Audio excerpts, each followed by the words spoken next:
Good morning, good afternoon, good evening to our physical and virtual participants. Welcome and thank you for being with us.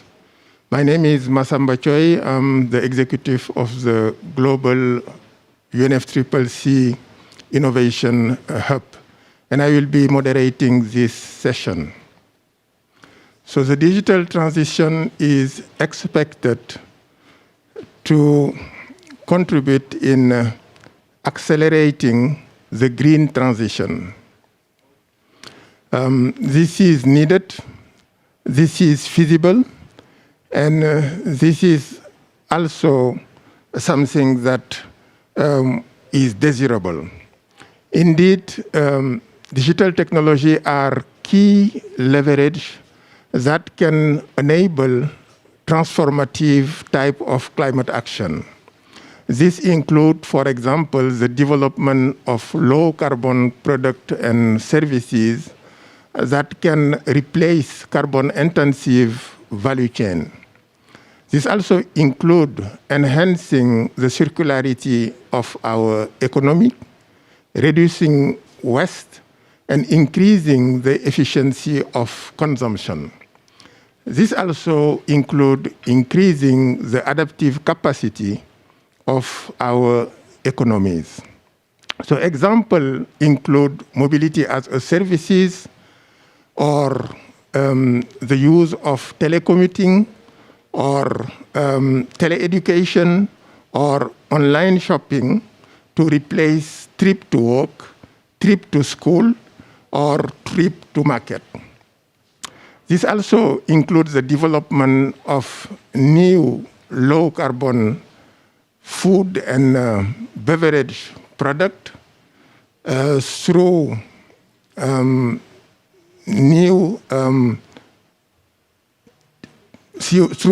processes such as ingredient informatics, and also the use of 3D printing for using it with wood, bulk material for construction. So the point is, in all these cases, the core human needs are satisfied with low carbon product, and this is enabled by digital technology. These core human needs are nutrition and health, shelter, access, and mobility. And for all these type of core human needs that are essential, there is a possibility to satisfy them with new low-carbon product using digital technology. So the European Commission is developing new climate policies and green initiative. The question is to what extent the digital technology can support the achievement of the goal and objective of these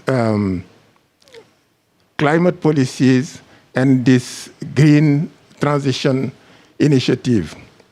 So to respond to this question, I have the privilege to moderate an outstanding panel of thought leaders, and to establish the framework for their discussion, I'm very pleased to welcome a distinguished keynote speaker, Commissioner Thierry Breton.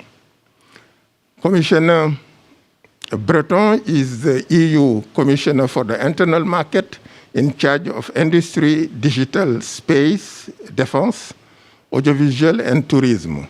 He is an engineer in computer science. He began his career as an entrepreneur in the IT sector. He's a French business leader, was CEO of Thomson Electronics, France Telecom, and Atos. He was also the French Minister of the Economy, Finance, and Industry. Welcome, Commissioner Breton, and thank you for your availability. You have the floor to deliver your keynote address. Well, I would like to thank you very much for your kind remarks, and also to tell you that it's a very great pleasure for me to open this COP26 side event. Of course, unfortunately, I cannot do this live, but I'm using the tool which will allow us to save some CO2 emission, which is, of course, a tool that we are using now, virtual tools, to make sure that we'll be able, of course, to address correctly and to interact while being, unfortunately, not on site together with you. You're absolutely right. I think you made it very clear in your remarks. Digital technologies play, of course, a very important role in our society. We all know that. We all remind. In fact, the pandemic let us realize how important it was. We knew that already, but after with the pandemic, and of course with the confinement, we all experience, unfortunately, the fact that more and more digital technologies are absolutely crucial, of course, for our social life, but also cultural life, but also now to work, now to interact, also to learn. This is absolutely part of our environment, and we need to make sure that everyone will have an equal access to it, and of course that will be used while being totally compatible with our goal here in the Commission in Europe. In other words, allowing us to achieve also our zero CO2 emission. But of course, and this is where I would like to focus a little bit, if you allow me, my remarks. We all know that connectivity enabled by digital technologies carries some enormous power of cutting global CO2 emission. Let's call it 5G, Internet of Things, artificial intelligence, digital twins, blockchains. Of course, everything related to satellite technologies, and so many others can help to reduce them by 15% by 2030. And they also promote, and you mentioned it in your remarks, and I will come back on this later on in my statement, circularity. They will help us also to improve energy efficiencies, to ensure fuel savings, and of course also lower needs for example, pesticides, fertilizer, and so on in agriculture.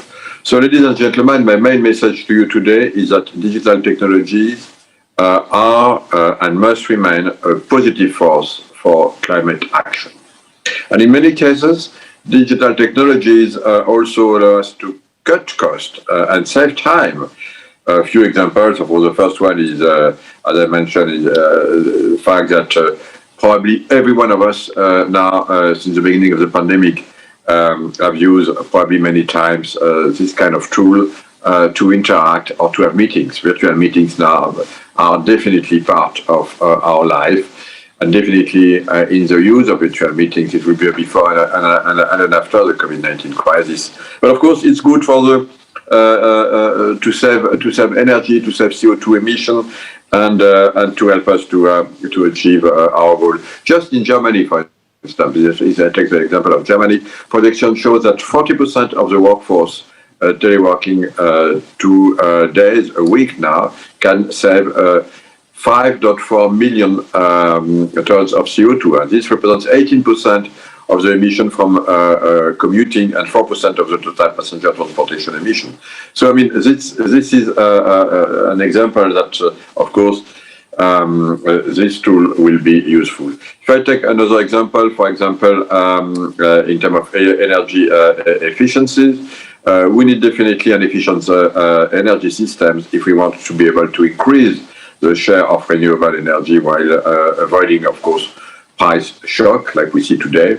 So digital technologies together with stable and decarbonized sources of energy, including nuclear, which contribute also, at least for the time being, the transition, will need to play a role. And for instance, digitalization of energy grids is definitely needed to optimize the use of solar or wind energy. And if we continue to make building more energy efficient and therefore to save energy, of course, we can create their digital twins, quote unquote, and modelize their energy systems And we know that such twins could allow us to achieve up to 17% of reduction of energy use, and also to cut costs by, let's say, between 15 to 25%. A third example is circular economy. You mentioned it, but it's extremely important, and also sustainable product. I think we could say that the EU is a front runner in making the economy and business model more circular and making product also more sustainable. I should mention that I am currently working on a digital product passport. And the idea behind is to provide quick and easy access to essential product information from the digital product passport can be used when the device need to be repaired, refurbished, recycled, and so on. And of course, it provides also the transparency that we need and the traceability that we need for economic actors all along the value chain. I would like now to turn to the issue of semiconductors. This year, where by now probably all of you have heard about, of course, unfortunately, the acute shortage that we are all experiencing in our industries and also in our daily lives. So let me be clear, I have definitely the firm intention here to put Europe back in track. And as I mentioned many times, our ambition is to increase Europe's share in the, let's say, global semiconductor market from 10% today. This is what we are able to produce on our soul to 20% global worldwide production by 2030. By the way, the demand will also double, so it means that we have an opportunity to multiply by 4 the capacity of producing semiconductors in Europe. But of course, Europe is already, and I think it's important to mention it and to reiterate it, the world center for semiconductor research. We have the best research centers on the planet in semiconductors. Most of the semiconductor industry are coming in Europe to make their research. Not too far from where I'm standing, by the way, in Belgium with IMEC, with Leti, in France, with Fraunhofer Institute in Germany. And of course, now I want Europe to become an industrial production engine, of course, in the market of the future. This global tech race has, of course, a green angle as well. We are working now to build new factories and new fabs, and there will be all green. It comes from the fact that, again, more advanced chips are also smaller in size and, of course, consume less energy. But also, I wanted to mention that Europe is at the heart of most technologies needed below 5 nanometer chips, and also for technologies reducing consumption by maybe 20% or 30% for the next generation of chips. So we will present a European Chip Act in this perspective. We intend to do this early next year, but I wanted to mention this en passant because that's an important topic. Let me move, if you allow me, to the greening of the digital sector. And because, of course, this example illustrates, I think, the great opportunities that the digital green transition represents, of course, for business in terms of innovation and the market. But, of course, we need to be smart in how to use digital technologies to ensure that they will contribute to environmental benefit. Because the digital green transition needs, of course, to be accompanied by greening efforts of the sector itself. Because currently, the ICT sector is responsible for at least 3% of global greenhouse gas emission, which is a lot. Digital tools and services consume about 9% of total global electricity, and we expect this to increase drastically. So that's really a very, very important and hot topic for my team. Major energy efficiency gains are therefore absolutely needed, not only at the level of computation, but also the level of processing, as well as, of course, in telecommunication. So this is why in our digital decade, we have a clear commitment to making data centers climate neutral by 2030. And that will be a big, big impact. And it's not easy, but that's absolutely mandatory. And to meet this goal, we explore, of course, a mix of regulatory instruments incentive and also EU-funded innovation. For example, mandatory requirements for individual components of product, contain and use data centers through the eco-design regulation, helping public authorities purchase products and services with a reduced environmental impact. We are also developing a modern approach to design such as sinking data centers in the ocean to keep them cool naturally. So there's many areas where we can act and also innovate. One word, if you allow me, of material efficiency for the ICT sector. Half of the digital sector's footprint comes from the production of digital equipment and electronics, that is material used. A very simple example comes to my mind when we speak about, for example, chargers. In the last decade, through a voluntary industry agreement facilitated, by the way, by my predecessor at the Commission, we managed to bring down the number of mobile phone chargers from 30 to 3. And as you know, we have now announced a major step forward with a single charger strategy. It will ensure that we have now, of course, only one standard charging port and harmonized charging technology. By doing so, we expect to reduce, by the way, the amount of electronic waste by 1,000 tons per year and about 180,000 tons of CO2 less every year. So you see, with this kind of example, you can definitely also project a significant effect. This is the equivalent of almost 11 million smartphones on a yearly basis, energy consumption.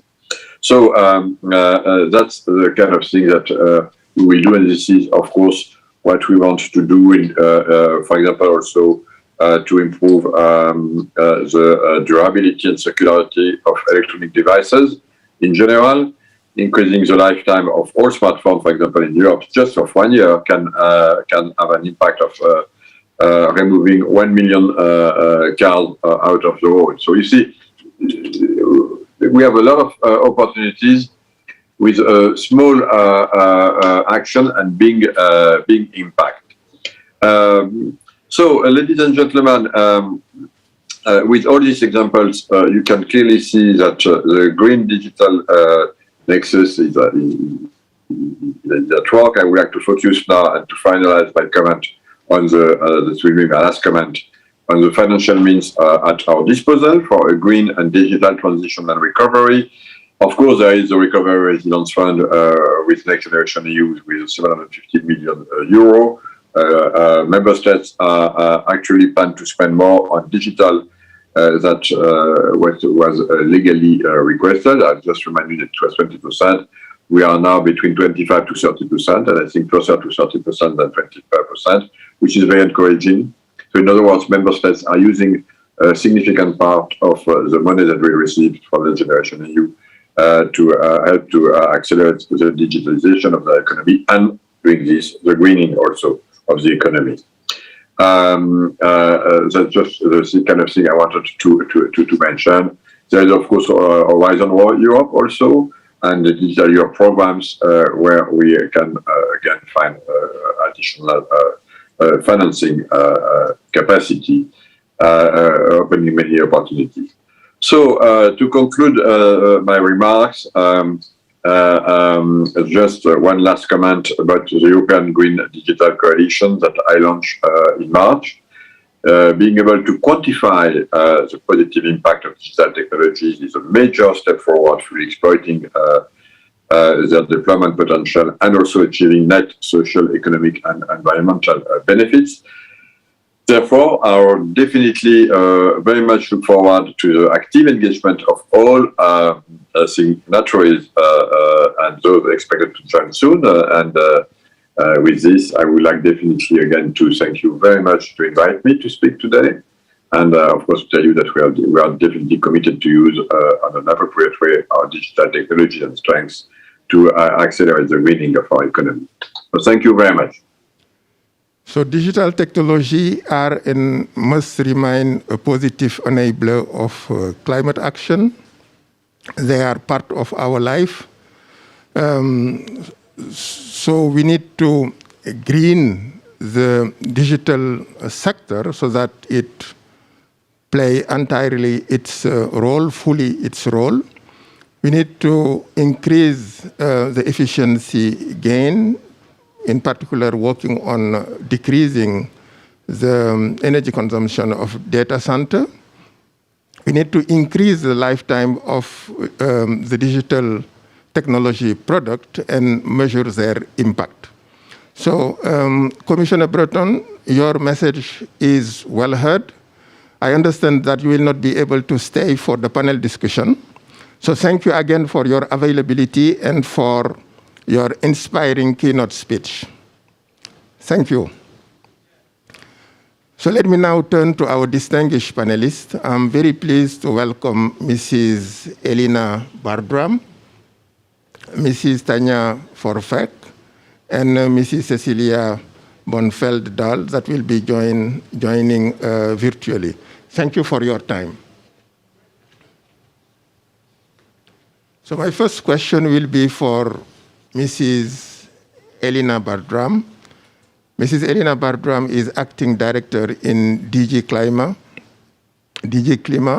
of the European Commission. She is heading also the Unit for International Relations in the European Commission's Directorate General for Climate Action since April 2014. Previously, she had been head of the International Carbon Market, Aviation and Maritime Unit. Between 2003 and 2010, Mrs. Bardram worked in the External Relations Directorate General. Her academic work has focused on the impact of globalization. So, Elina, could you please highlight the recent EU climate initiatives and their goal, and what would you expect from digitalization to support and achieve this goal?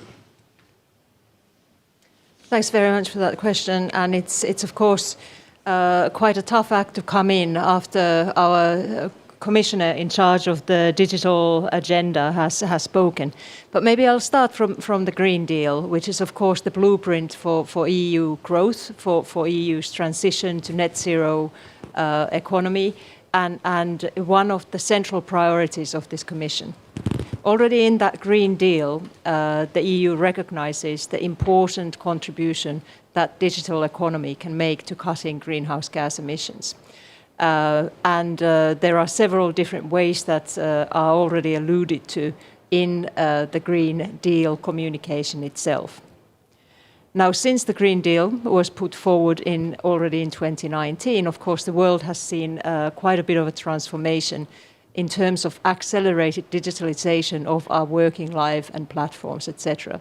So when we came forward with our Fit for 55 package, which is intended to deliver our enhanced nationally determined contribution, the 55% reduction compared to 1990 levels, we recognized very much the role that digital and digital transition will play in that. Very often in the commissioners and in our political masters conversations, we refer to twin transitions. It is on one hand a green transition, and on the other hand is a digital transition. So the world as we know it is evolving very fast, and the EU wants to be in the forefront of both transformation. Strong digital transformation is crucial for us achieving climate neutrality by 2050. We need strong application of digital technologies to reach all our objectives. In the field of climate mitigation, the potential of using digital technologies could end up improving considerably our policies and tools. This relates to monitoring, reporting and verification. It relates to registries, which we use for our emissions trading system. And it relates to very tangible sectoral initiatives in the field of transport and buildings, for instance. What we have in our strategies for low emissions transport relates very much to smart technologies, using digital applications for accessing car sharing, carpooling, having information available about filling stations, about charging stations. So the digital network, the digital information that can be availed allows us to enhance access accessibility and attainability of the alternative solutions. Because if we can't provide that bridge, if we can't allow the citizen to access the alternatives, then we don't really offer real solutions. I think it's also very important to note that the abatement costs can be reduced by digital solutions. And also the transaction costs between different retail forms can be sliced down significantly by moving into online shopping forms and using different effective platforms and applications for consumer goods and products. The European path to climate neutrality is very important to tackle priority sources of CO2 emissions. Agriculture emissions are a very big part of EU emissions. And here, of course, smart agriculture methodologies, tracking feedstocks, looking at digital platforms in allowing us to anticipate different weather patterns makes us much more efficient and less wasteful in the way we produce the food stock that is available for the consumers. We also think that when it comes to buildings, and buildings are a big target for the EU's climate policies, that the renovation wave is a big part of our energy transition, and improving energy efficiency in buildings is very much based on applications that allow the households to monitor the heating and warming systems and reduce it smartly. So for instance, when you're not in the house, the temperatures will be reduced automatically. You can use digital applications to program your lifestyle patterns to be reflected in the heating systems, commit to water, commit to the general electricity supply.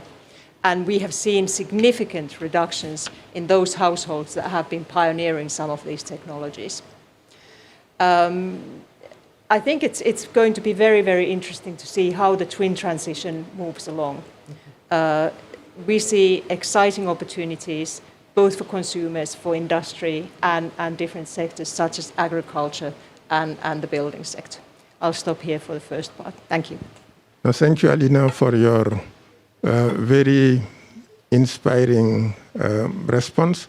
I think the most important aspect in what you have said is that the use of digital technology can allow very transformative type of climate action, not only focusing at the sector level, but also at the consumption level, at the need level, by giving access, by providing, by contributing in satisfying the core human need of mobility, of nutrition and health, and of shelter. And I think this is a very important point to see that digital technology can allow the satisfaction of the core human need with low carbon product and services. So my next question will be directed to Mrs. Tanja Verweg. Mrs. Tanja Verweg is Deputy Director General at the Federal Ministry for Economic Cooperation and Development, DMZ. Over the last 15 years, she served in various leading management functions. As head of political staff, she led the ministry's division responsible for strategic planning and policy analysis, communication, and relation to Parliament and Cabinet. Tanja, how can the synergy between climate and digital initiative lead to significant sustainability benefit, not just in Europe, but at a global level? And what role do you see the D4D program play in connecting the EU's work on the digital and green transformation with Europe's and its member state global cooperation initiative? Thank you so much for being part of this panel this afternoon. Hello, thank you, Elena. We are much in line with what you already spoke about. So the Federal Ministry believes in the opportunity for a green and digital transformation through joint European and cross-sectoral initiatives. As Ursula von der Leyen stated in her recent State of the Union speech, and I quote, "When it comes to climate change and the nature crisis, Europe can do a lot, and it will support others." End of quote.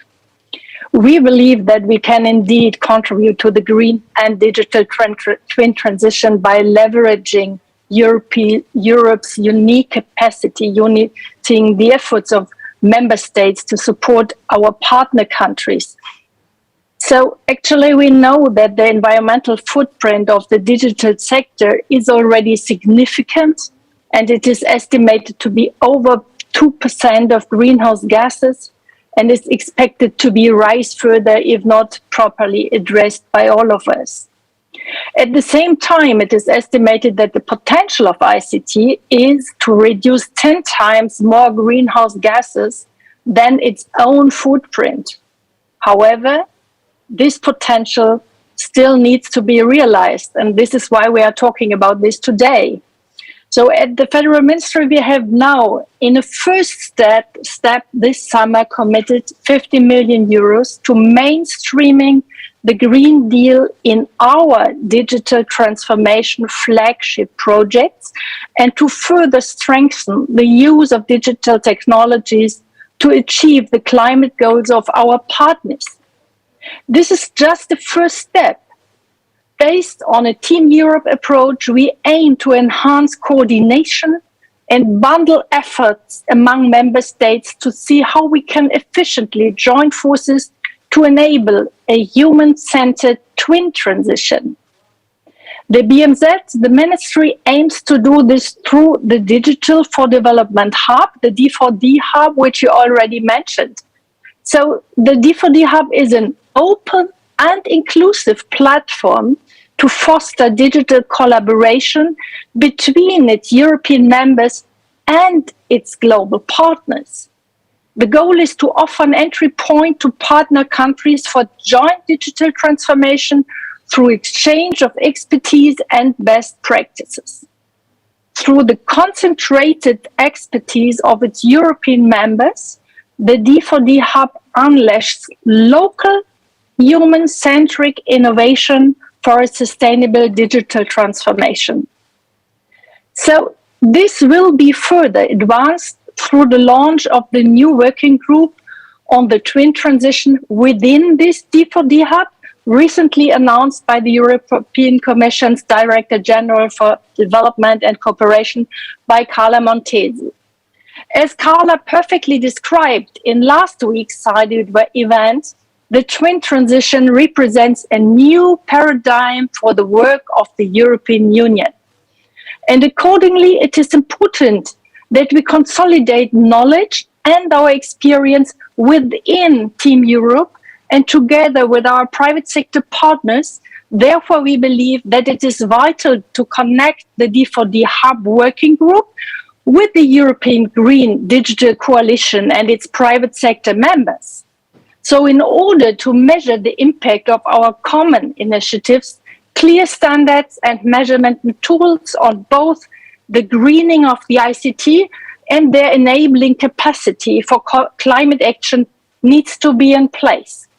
So hence we believe in the great importance of the work of the European Green Deal Coalition and its members, who aim to develop clear standards and measurement tools on both. On the one hand, the greening of ICT, and on the other hand, ICTs as an enabler for climate action. So the BMZ is looking forward to taking a strong role in contributing to this forum and shaping joint Team Europe initiatives. So we want to actively enable the transfer of human-centered European standards, guidelines, and initiatives, advancing the green and digital transformation to our partner countries. And additionally, we launched last week the Innovate 2030 Challenge together with our partners from UNFCCC, the European Commission, and representatives from European tech companies last week. So we are convinced that many quite mature innovations exist already that can make a real difference in fighting climate change. And therefore, we are calling on innovators from all around the world to work together on an open innovation approach to develop major digital solutions that can become a game changer in terms of enhancing sustainability and taking action against climate change. So all these ambitions have proven the following. We need large scale and we need systemic transformations if we want to achieve our climate goals. And we can only achieve them jointly as Team Europe in direct collaboration with our partner countries, together with our international public and private partners. And with this, I give back to you. Thank you, Tanya, for this wonderful word. So I think there are several important points that can be drawn out of your message. Number one is Europe is not positioning itself only as a problem solver, but also as a solution provider. You are not only focusing on the emission within Europe, but you would like also to develop solutions other countries, your partner, can use to reduce their own emission. And another important point is what you have said about standard. Definitely the current framework focus only on measuring the GHG emission of a sector like the ICT sector. What you are saying is we need to go beyond that and be able to measure the climate contribution of digital technologies, the climate contribution of ICT, what they are supporting others doing. And finally, we need to have large and systemic transformation. That is definitely the case because the big challenge that we have in front of us cannot be addressed only with incremental improvement. We need to have incremental improvement, but we need also to have more transformative change. Thank you so much, Tanya, again, for this very inspiring words. Now I would like to turn to Mrs. Cecilia Bonfeld-Dahl. Mrs. Cecilia Bonfeld-Dahl is Director General of Digital Europe, the leading digital technology industry association representing over 35,000 digital companies in Europe. Digital Europe is a supporting partner of the European Green Digital Coalition and recently launched a new report on the role of digital in climate action. Cecilia Bonfeld-Dahl has more than 25 years of experience in the ICT industry and has deep insight into the digitalization of business and society and the data-driven economy. Cecilia, why is it so important to look at digital and climate action together? What can digital do concretely to support climate action? Thank you so much for that question, and thank you for inviting me for this very important panel. I'm most delighted to contribute, and I'm very, very happy that that this is actually on the agenda of this summit. It is new. It's I think the digital savvies like myself, we have always known that digital plays a major role in the transformation of societies and of how we actually handle things, not only on green. But now this is really on the top political level. And I would say we will not be able to reach the target of limited global warming by 1.5% if we do not very fast understand how to use the tool of digital. And I think a lot have been said today. I'm very happy that Tanya actually quoted Ursula von der Leyen, who has, together with Breton and Vestager, put forward this very concrete leadership vision and very concrete targets for Europe on how to lead on this. However, and we should not forget also our global partners. And I'm also happy to see that both the Commission and Digital Europe is now in close dialogue with other parts of the world on how to actually reach common targets, because this is not a European challenge. This is not a challenge where we can cut across border and say we can solve it for ourselves. This is a problem that we need to solve. If not, we will have a unrest in the world that we have never seen before. maybe to make standardization, regulation, incentives, and everything more concrete, I want to refer to a study that Digital Europe has just launched, a publication with 22 use cases on how digital tools have been bringing down CO2. Let me mention, for example, buildings and make it very concrete. Buildings is responsible for 40% of the world's CO2 emission. Who would think that? So when you are in your house using your washing machine, using the light, maybe even charging your car, you are actually polluting at the same time.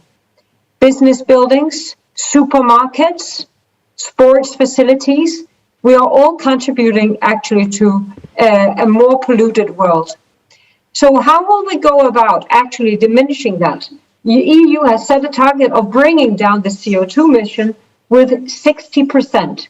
That is a lot, but we need to do so in order to reach the targets. Well, let's take first, what does it take? Well, there needs to be in all new buildings and the renovation wave, as we spoke about before, sensors that can measure. Are you in the room? Are you not in the room? Do you need the heat? Do you not need the heat? Is it actually warm outside so we can turn off the heat? Do you need the light? Do you actually need to use so much water for your washing machine or not? Can we actually save the energy and use it later where there is a low supply of energy?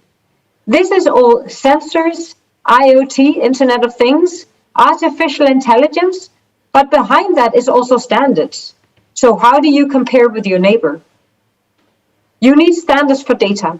You need measures for how to actually document the impact that digital is bringing down CO2. And like Tanya talked about, this is exactly what the Digital Green Coalition is aiming to do, to define those measurements on how digital can bring down CO2. But there is also a big work to be done in data standardization to make sure that not only in the country of Denmark or Sweden or Finland or Germany, that we can measure across that the nation, but that we can measure within Europe, that we have the same standards, even internationally, to be able to document that we bring down CO2 level, that we have the same data standards to actually compare, what does it actually mean, 1 unit of electricity, or what does it actually mean, 1 unit of water? Further, Europe is very, very lucky. We have implemented the GDPR, not an easy task, not always with pleasure, but the right thing to do. Meaning that we have a privacy framework where we can measure detailed things, whether that is in buildings or whether there will be a flooding or whatever it is. We can actually measure and monitor things without violating private rights. Private rights of privacy to your data and to be kept privacy in your life. This is also something that we should work on in other nations. How do we make sure that we can measure and do good with digital and green without actually being able to violate privacy rights? Let me also mention one other thing, skills. We can invest hundreds of billions in digital tools. We can define standards of how to measure it, but we need the people who can actually do so. We need the people who can operate these systems, who can implement them. We need architects who can use a digital twin when they are building a building to see where will the energy consumption be, how do I bring it down. They can even use the digital twin to compare afterwards with a real building when it's there. Am I using more than I actually thought I would? How can I optimize here? Why did it not go according to the plan? And how do I make sure that I keep those measures down? This will also take a certificate for actually maintaining that kind of buildings. So there is a huge job in front of us. And we need to remember that we can leave no one behind. We will need people, specialists, architects, nurses who know how to use it in hospitals. We will need people who can invent green technologies. And therefore, the most important thing that we do is to make sure that the people and the citizens and the younger generations do not leave school without knowing how to use, manage, and even create technology. Of course, Commissioner Breton said it very well, the digital sector also has a footprint. And in this transition, the need for capacity of data centers, for artificial intelligence, for connectivity, everything will increase. And so should it. Because there is, like Ursula von der Leyen, quoted by Tanya, said, this is a net sum game. 2% versus the 20% that it can actually bring down the CO2. Still, of course, we need to also monitor the use of energy within digital. Right now, actually, it is foreseen that the data center's capacity will short-term grow with 60%.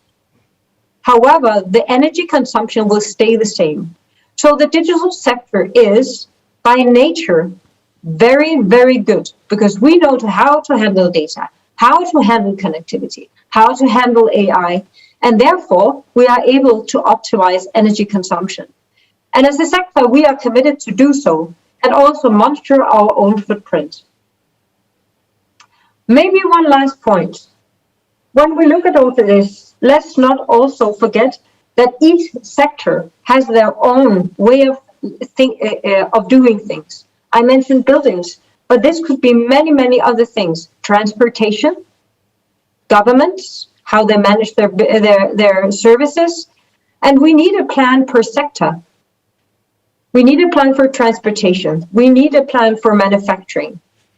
But most of all, and first, we also need to see public sector walk the talk. Public sector have buildings. They have a lot of footprints also. So how can we also in tenders make sure that there is a green element, that these tenders are not only won on price, but also of their green footprint and how they actually contribute to this transition. We would really encourage also the public sector to implement measures to make sure and funding towards a greener tender process. Let me finish by saying we are very committed. We actually put our first target out in 2018, discussing green and digital. And I hope that on our website, Digital Europe, you would actually find and read the study and get inspiration through those 22 cases and through our 8 recommendations on how to do a greening of the economy. So we can all work together against one big goal. It is stop the climate change and make sure that we bring down CO2 levels. Thank you. Thank you, Cecilia. Thank you for all this very interesting input. The climate goal cannot be achieved without leveraging the digital technology. The power of combining the digital technology, particularly those that are in the data value chain, IoT, blockchain, and artificial intelligence. The need for standard to measure the emission of data center, but also standard to measure their contribution. And finally, one important aspect, we need to mobilize everyone. Everyone should contribute. And we need to have new type of climate actor on top of the usual type of climate actor. Now I would like to turn to our audience to see whether they have a question for our distinguished panelists. And also maybe to check the chat, whether there are any questions in the chat. Yeah. Do you have a micro? Can't move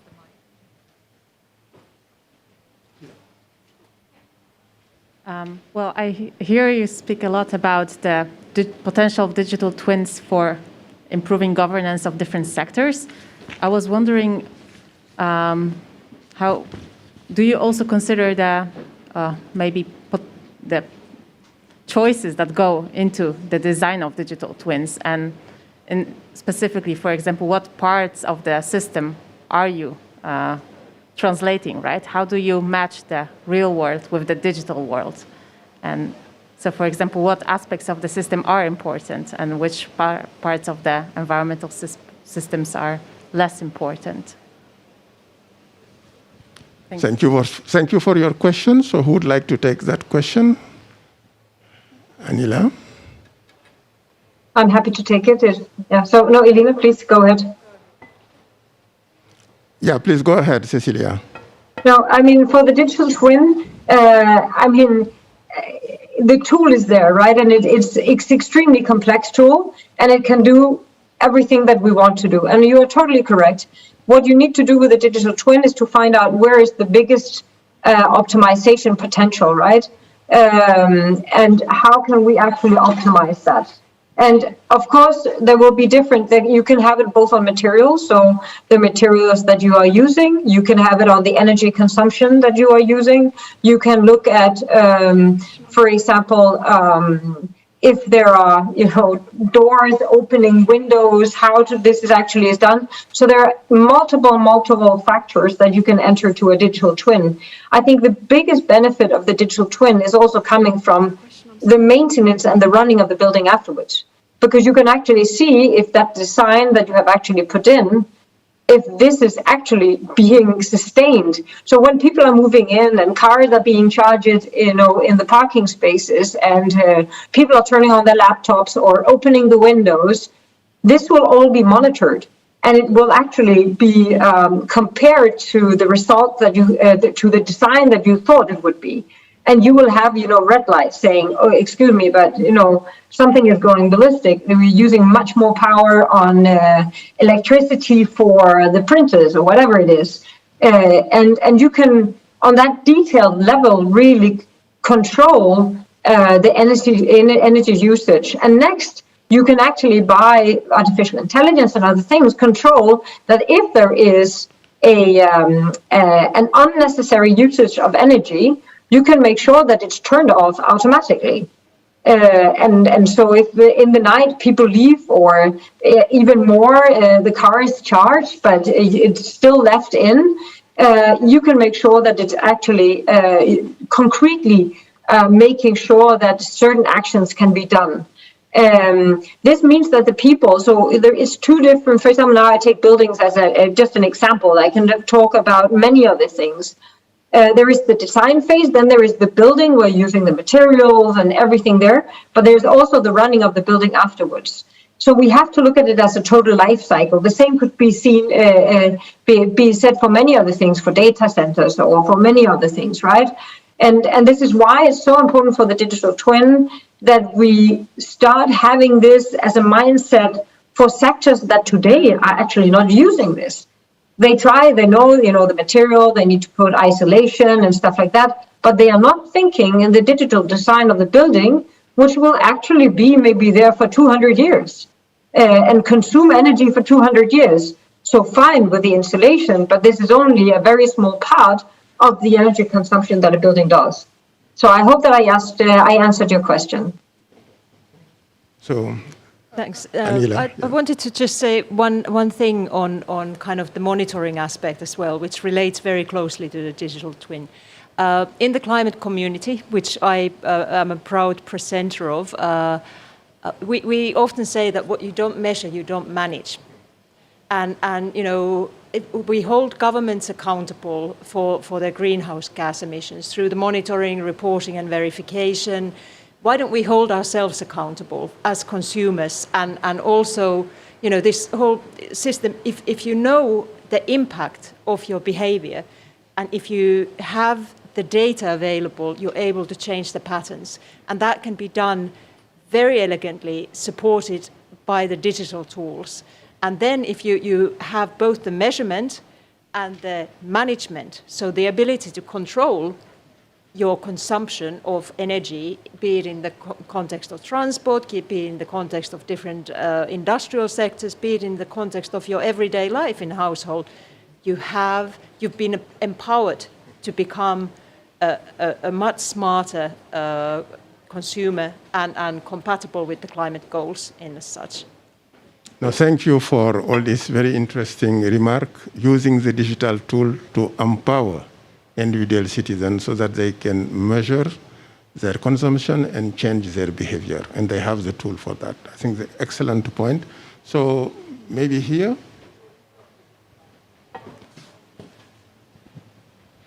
Thank you very much.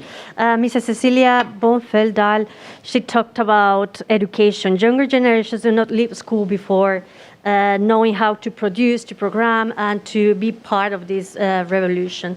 So in this respect, there are sectors like transport, where I come from, where the gender gap is really high. For example, we have only 20% of the women are working in the transport sector.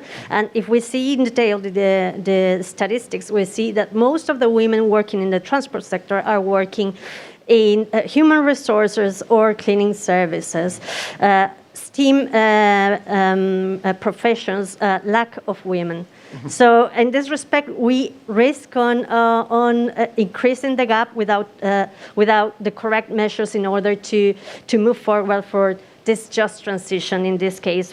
But this is not only the case for women. We also see older generations that might be left aside because they don't know how to use this technology. So yeah, I would like to hear a bit more on this. Thank you very much for this interesting Thank you. How to have this twin transition without leaving anyone behind? Thanks. I think that's a super pertinent question. We often talk about just transition in the context of coal regions in transition. But in fact, just transition, social transition, is something that applies to the society as a whole. And it is a result of the fast and accelerating evolution of our economy in terms of digital and in terms of greening. So I think we must really start taking decisive and honest action about school curricula.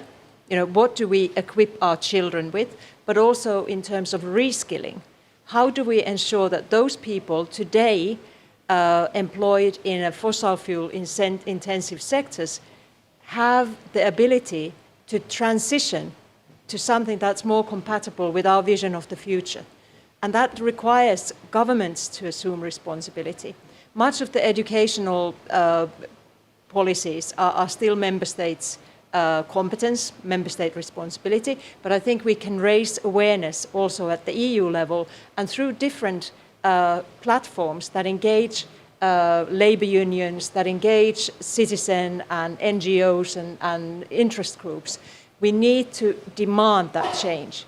The Youth for Climate and the movements around climate have impacted policy making at a massive level. The big wheels are now turning for climate change. The same has to happen in terms of education and preparedness of our society to remain at the forefront of this transition, and for the EU to be the transformational frontrunner, but also someone who can be relied on in the context of international cooperation to avail and bring these technologies to our partners in the regions that are most vulnerable to climate change. Thank you.